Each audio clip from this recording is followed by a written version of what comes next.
آئیے آج ہم film the league of extraordinary gentleman جو 2003 میں ریلیز ہوئی تھی اس کی کہانی سنتے ہیں۔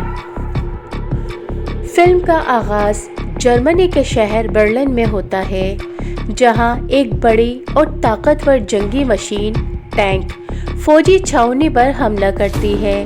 یہ ٹینک جدید ہتھیاروں سے لیس ہے اور جرمن فوج اس کے سامنے بے بس ہو جاتی ہے۔ حملہ آور لوگ اپنے آپ کو برطانوی فوجی ظاہر کرتے ہیں۔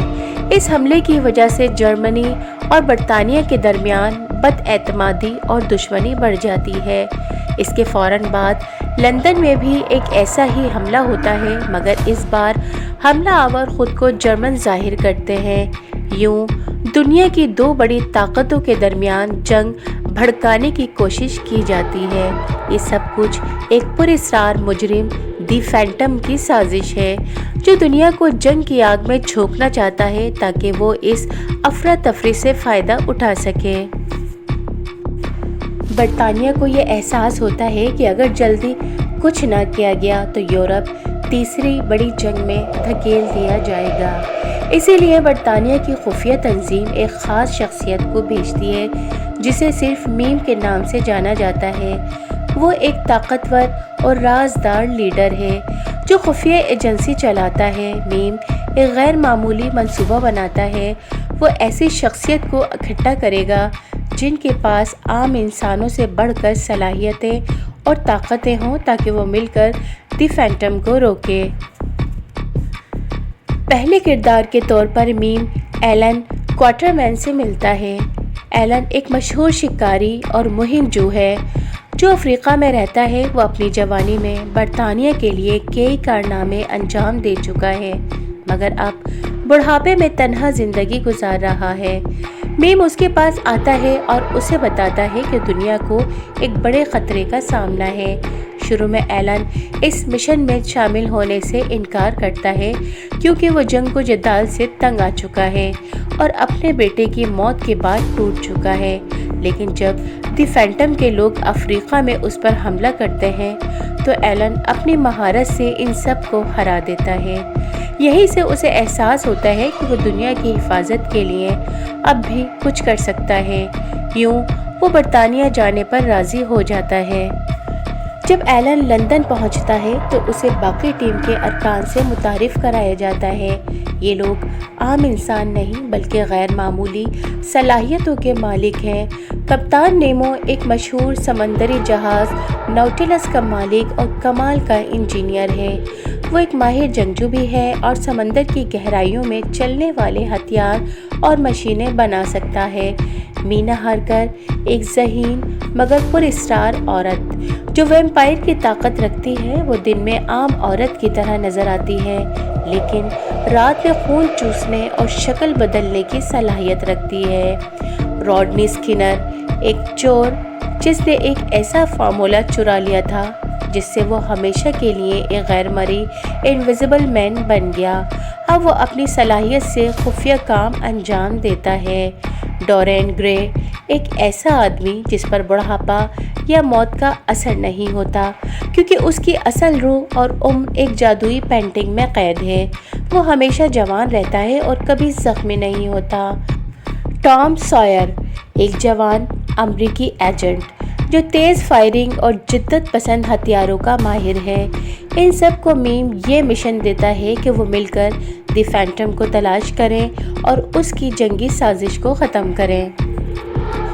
جب تمام غیر معمولی کردار لندن میں اکٹھے ہو جاتے ہیں تو کپتان نیمو سب کو اپنے عظیم سمندری جہاز نوٹیلس پر لے جاتا ہے۔ یہ جہاز سمندر کی تہہ میں چلنے والی ایک شاہکار ایجاد ہے جو جدید ہتھیاروں، توپوں اور مشینوں سے لیس ہے۔ ٹیم کو یہی جہاز لے کر دشمن کی تلاش میں جانا ہوتا ہے۔ راستے میں نوٹیلس پر اچانک حملہ ہوتا ہے۔ جہاز کے اندر ایک خفیہ بم نصب کیا گیا ہوتا ہے جو پورے جہاز کو تباہ کرنے کے لیے کافی ہے۔ نیمو اور اس کی ٹیم بڑی مشکل سے جہاز کو بچاتے ہیں، لیکن اس دوران سب کو یقین ہو جاتا ہے کہ ان کی ٹیم میں کوئی غدار موجود ہے جو دی فینٹم کو معلومات پہنچا رہا ہے۔ بالآخر نوٹائلس وینس کے قریب پہنچتا ہے، لیکن شہر میں پہلے ہی تباہی شروع ہو چکی ہوتی ہے۔ دی فینٹم نے دھماکہ خیز مواد ایسی عمارتوں کے نیچے لگایا ہوتا ہے جن کے گرنے سے پورا شہر سمندر میں ڈوب سکتا تھا۔ یہاں ٹیم اپنے انداز میں بچاؤ کی کوشش کرتی ہے۔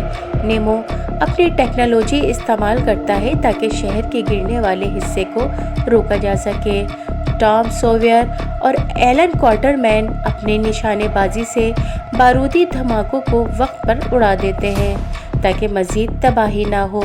مینا اپنی طاقت استعمال کرتی ہے اور کئی دشمنوں کو ختم کر دیتی ہے۔ آخرکار ٹیم شہر کو مکمل طور پر تباہ ہونے سے بچا لیتی ہے، لیکن اس کے باوجود دی فینٹم فرار ہو جاتا ہے۔ اسی دوران پتہ چلتا ہے کہ ٹیم میں موجود ڈورین گرے ہی اصل غدار ہے۔ وہ خفیہ طور پر دی فینٹم کے ساتھ ملا ہوا ہوتا ہے اور اس نے ٹیم کی ساری معلومات دشمن تک پہنچائی ہوتی ہے۔ وہ ایک ریکارڈر سے ان سب کی صلاحیتوں اور طاقتوں کا ریکارڈ بھی کر رہا ہوتا ہے تاکہ دی فینٹم ان طاقتوں کو اپنی فوج بنانے کے لیے استعمال کر سکے۔ ڈورین گرے جہاز سے فرار ہو جاتا ہے اور ساتھ ہی غیر مرئی شخص اسکنر پر بھی الزام لگانے کی کوشش کرتا ہے، لیکن حقیقت میں وہ خود غدار ثابت ہوتا ہے۔ اب سب کو یاد آتا ہے کہ غیر مرئی آدمی اسکنر کہاں گیا۔ حقیقت میں وہ غدار نہیں بلکہ ڈورین کے پیچھے خفیہ طور پر گیا تھا۔ اسکنر جہاز پر واپس ایک پیغام بھیجتا ہے جس میں وہ بتاتا ہے کہ دی فینٹم کا اصل اڈا منگولیا میں ہے۔ وہیں پر دشمن نے اپنی خفیہ فیکٹریاں بنائی ہوئی ہیں جہاں سپاہیوں پر تجربات ہو رہے ہیں۔ جب ٹیم منگولیا کی طرف روانہ ہوتی ہے تو راستے میں ایلن کوارٹرمین کو ایک انکشاف ہوتا ہے۔ دی فینٹم اصل میں وہی میم ہے، یعنی وہی شخص جس نے شروع میں ٹیم کو اکٹھا کیا تھا۔ اس نے سب کو دھوکہ دیا اور اپنی پہچان چھپانے کے لیے نقلی ماسک اور آواز استعمال کی۔ اس کا مقصد یہ تھا کہ وہ ان سب غیر معمولی لوگوں کو جمع کر کے ان کی طاقتوں کو چرا سکے اور اپنی فوج بنا سکے۔ یہ خبر سن کر ٹیم کو شدید صدمہ پہنچتا ہے کیونکہ وہ اس وقت تک اسی پر بھروسہ کرتے آئے تھے۔ جہاز دشمن کے اڈے کے قریب پہنچتا ہے۔ یہ جگہ ایک پہاڑ کے اندر بنائی گئی ہوتی ہے جہاں فیکٹریوں میں مشینیں چل رہی ہیں اور قید خانوں میں کئی سپاہیوں پر تجربات کیے جا رہے ہیں۔ ان تجربات سے سپاہیوں کو ایک غیر معمولی طاقت دینے کی کوشش ہو رہی ہے۔ وہاں نیمو کی ٹیکنالوجی کی نقل تیار کی جا رہی ہے۔ اسکنر کی غیر مرئی ہونے کے فارمولے کی نقل بنانے کی کوشش ہو رہی ہے۔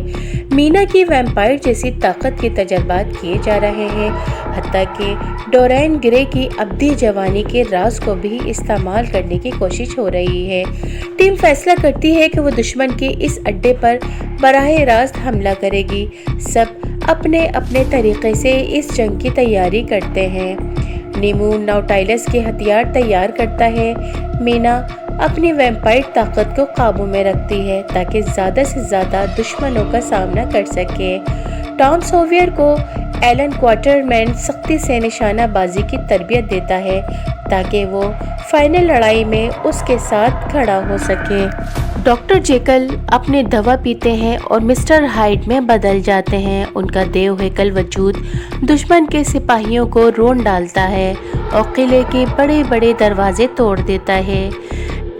دوسری طرف ڈورین گرے نیمو کے ایک کمرے میں آ جاتا ہے جہاں اس کے خلاف ایک جال بچھایا گیا ہوتا ہے۔ مینا اس سے براہ راست مقابلہ کرتی ہے۔ چونکہ ڈورین گرے مر نہیں سکتا اس لیے مینا کو ایک خاص طریقے کا سہارا لینا پڑتا ہے۔ وہ اس کی وہی جادوئی پینٹنگ سامنے لے آتی ہے جو اس کی روح کو قید کیے ہوئے ہے۔ جیسے ہی ڈورین اپنی تصویر کو دیکھتا ہے وہ بڑھاپے اور موت کا شکار ہو کر ٹکڑے ٹکڑے ہو جاتا ہے۔ آخر میں سب سے اہم مقابلہ ایلن کوارٹرمین اور موریارٹی کے درمیان ہوتا ہے۔